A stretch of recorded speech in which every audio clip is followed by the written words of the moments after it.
What is the dose of Ozempic? Ozempic is injected once a week.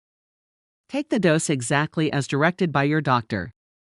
You will start with 0.25 milligrams once a week for the first 4 weeks. You will start with a lower dose to allow your body to get used to the medicine.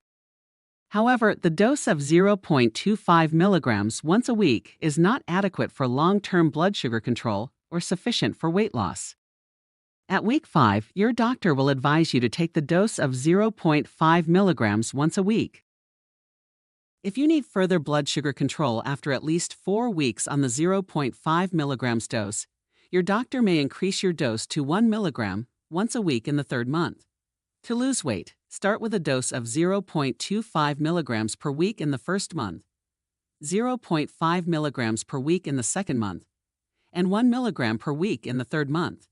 You will lose enough weight with a dose of 1 milligram, but if further weight loss is needed, your doctor will increase the dose to 2 milligrams per week, and perhaps 2.4 milligrams per week. The maximum dose of Ozempic is 2 milligrams once a week, but sometimes the doctor may prescribe a dose of 2.4 milligrams for certain patients. You need to take the injection once a week on the same day, at any time of the day, with or without meals. But in my experience, it is better to take it before meals to reduce side effects.